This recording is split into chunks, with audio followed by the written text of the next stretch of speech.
सरकार आपकी है, प्रधानमंत्री आपके, सवाल हमसे पूछ रहे हो आप कि क्या हो रहा बांग्लादेश में। अरे बाप रे, ये तो धोती खोल रहा है। कमाल के लोग हो आप। भाई बांग्लादेश में क्या हो रहा है आपको प्रधानमंत्री से पूछना चाहिए। ज्यादा से ज्यादा ये मेरा क्या कर लेंगे भाई, हमसे पूछ रहे हो आप। इसका मतलब आपके प्रधानमंत्री कमजोर प्रधानमंत्री हैं। ये बड़ी अच्छी बात कही आप। कोई कल्पना कर सकता है आज की परिस्थितियों में क्या सर्वे के बहाने इतना माहौल खराब कर दें आप। ये दंगा नहीं था, ये प्रशासन की नाकामी थी। और जब कभी भी जांच होगी और जब कभी भी न्यायालय निर्णय लेगा, आप पाएंगे कि दोषी अधिकारी निकलेंगे। क्या बात है सर, क्या बात है सर, क्या बात, ये बात है। दोस्तों, अपने हर सोने भाजपा को डिफेंस करने वाली गोदी एंकर अंजना ओम कश्यप का सामना जब कभी अखिलेश यादव से होता है तो ऐसे में अंजना ओम कश्यप की खटिया खड़ी होना तय है। एजेंडा आज तक पर अखिलेश जी का इंटरव्यू ले रही थी अंजना ओम कश्यप। अंजना अखिलेश जी को अपने सवालों के जाल में फंसाना चाह रही थी, लेकिन अखिलेश जी उसके इस इरादे को भांप लेते हैं और उल्टा बीजेपी और अंजना को धोना शुरू कर देते हैं। संबल व बांग्लादेश के मुद्दों पर अखिलेश यादव ने बीजेपी को खूब धोया। देखिए इस इंटरव्यू को और अपनी राय जो है कमेंट कीजिए। अगर आप जो है चैनल पर नए हैं तो चैनल को लाइक और जो है सब्सक्राइब जरूर कीजिए। कर रहे थे कि इन मुद्दों पे बहस होनी चाहिए और हमारे लिए प्राथमिकता पे संबल था। क्या कोई कल्पना कर सकता है आज की परिस्थितियों में क्या सर्वे के बहाने इतना माहौल खराब कर दें आप। ये दंगा नहीं था, ये प्रशासन की नाकामी थी। ये बड़ी अच्छी बात कही आप। और जब कभी भी जांच होगी और जब कभी भी न्यायालय निर्णय लेगा, आप पाएंगे कि दोषी अधिकारी निकलेंगे। क्या बात है सर, क्या बात है सर। ये अधिकारियों का कराया हुआ सब कुछ है। जो जाने गई हैं वहां पर वो अधिकारियों की वजह से गई है, सरकार की वजह से गई है। लेकिन राहुल गांधी जी तो अडानी पर अड़े रहे कि अडानी पर पहले बहस होनी चाहिए। बड़ा मुद्दा क्या। कांग्रेस पार्टी के राहुल गांधी जी भी संभल जाने की कोशिश की है, उन्हें भी सरकार ने नहीं जाने दिया। ये सरकार पता नहीं कैसी है। अगर हम संभल चले जाएं, पॉलिटिकल पार्टी के लोग संभल चले जाएंगे तो बात सुन करके उनका दुख दर्द बांटेंगे। हम कोई झगड़ा नहीं बढ़ाएंगे। और यही नहीं, केवल अभी किसान आंदोलन कर रहे हैं, उनकी बात सरकार नहीं सुनना चाहती है। अभी नोएडा में किसानों को अपनी मांगों को लेकर के धरने में बैठना पड़ा। जो पिछली सरकार ने सब मांगे मानी थी उनकी, ये सरकार मांगी नहीं मान रही है। काल कोठरी में बंद कर दिया उनको, किसान नेताओं को एकांत में डाल दिया, उनके परिवार को नहीं मिलने दे रहे। ये कहाँ का लोकतंत्र है। अरे बाप रे, ये तो धोती खोल रहा है। ये कहाँ की किसान के पक्ष वाली सरकार है। और कहते हैं आय दोगुना कर देंगे किसानों की। अरे किसानों के आंदोलन में आप बात नहीं सुन सकते, किसानों से बातचीत नहीं कर सकते। ये बड़ी अच्छी बात कही आप। मैं बीजेपी जैसा नहीं हूँ, बीजेपी के नेताओं जैसा नहीं हूँ मैं कि देश के सवाल में सड़कों पर उतार दूं। इस सरकार आपकी है, प्रधानमंत्री आपके, सवाल हमसे पूछ रहे हो आप कि क्या हो रहा बांग्लादेश में। कमाल के लोग हो आप। भाई बांग्लादेश में क्या हो रहा है आपको प्रधानमंत्री से पूछना चाहिए। ये बड़ी अच्छी बात कही आप। हमसे पूछ रहे हो आप।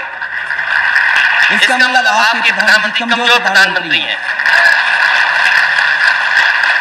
अरे बाप रे, ये तो धोती खोल रहा है। तो एक साधु संत जेल में पहुंचा दिए गए। आपकी फॉरेन पॉलिसी गड़बड़ है। और मुझे याद है अभी कुछ दिन पहले जब चाइना को लेकर के स्टेटमेंट दे रहे थे फॉरेन मिनिस्टर, मैं सदन में खड़े होकर के पूछ रहा था कि रजंगला मेमोरियल कहाँ है, रजंगला मेमोरियल क्यों डैमेज कर दिया उन्होंने, चीन ने। उन्होंने कहा कि है, बना हुआ है। अभी मुझे जानकारी मिली है किसी फौज के माध्यम से कि पहले जहां बना था मेमोरियल वहां नहीं बना, वहां तो तोड़ दिया गया, दूसरी जगह बना लिया रजंगा मेमोरियल। तो ये भारत सरकार की जिम्मेदारी है कि हमारे जितने भी जहां लोग हैं वो सुरक्षित रहें। ये हमारी फॉरेन पॉलिसी का फेलियर है कि हम अपने पड़ोसी देश के साथ संबंध अच्छे नहीं रख पा रहे और पड़ोसी देशों में जो हमारे लोग रह रहे हैं उनको भी सुरक्षित सरकार नहीं कर पा रही है। क्या बात है सर, क्या बात है सर, क्या बात, ये बात है। बीजेपी के कई नेता अपने भाषणों में एक बात कह रहे हैं यूपी में। अब ये अफवाह है या सही है, ये जानने के लिए मैं आपसे पूछती हूँ, ताकि यहीं पर दूध का दूध पानी का पानी हो जाएगा। अच्छा हमको सिखा रिया है। वो कह रहे हैं कि जब संभल में 5 मुस्लिम परिवारों के लोग मरे, तब तो अखिलेश जी ने पार्टी की तरफ से 5-5 लाख का ऐलान कर दिया। लेकिन जब बहराइच में एक हिंदू लड़के की हत्या की गई, तब उन्होंने मुआवजे का या उनके परिवार को समर्थन का कोई ऐलान नहीं किया। क्या ये बात सही है या झूठ है? रुको जरा, सब्र करो। उस दोनों घटनाओं में फर्क है। दोनों घटनाएं अलग अलग परिस्थितियों में हुई हैं। जो संभल की घटना उसमें बहुत चर्चा हो चुकी है। बहराइच की चर्चा में मैं ये कहना चाहता हूँ, वो बात भी सबको पता होनी चाहिए कि वहां के विधायक नहीं, बीजेपी के कार्यकर्ताओं पे एफआई लिखवाई है और ये कहा है कि इनकी वजह से ये दंगा हुआ है। अरे देवा, ये गड़बड़ है बाबा। बीजेपी के विधायक ने ही बीजेपी कार्यकर्ताओं पर एफआईआर दर्ज कराई है और कहा है कि जो दंगा हुआ है, जिसकी वजह से जान गई, वो बीजेपी के कार्यकर्ताओं के वजह से गई है। अब आए ना लाइन पे। मैंने सवाल उठाया, आप भक्ति के गाना गाना चाहे, कोई मना नहीं कर रहा है।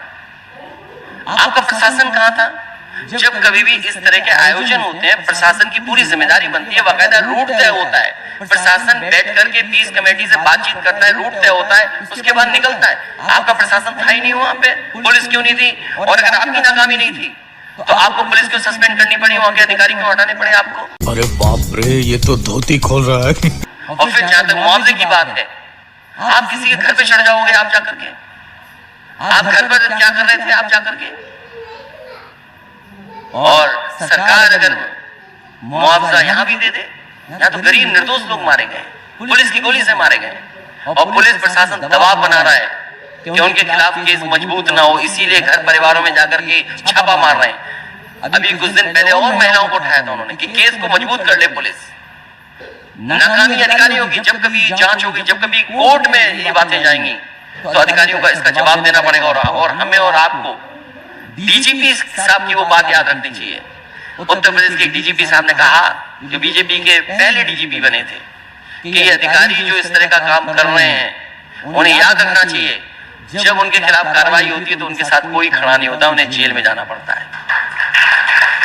चलिए अब इस मुद्दे, ये बड़ी अच्छी बात कही आप। अगर आप जो है चैनल पर नए हैं तो चैनल को लाइक और जो है सब्सक्राइब जरूर कीजिए।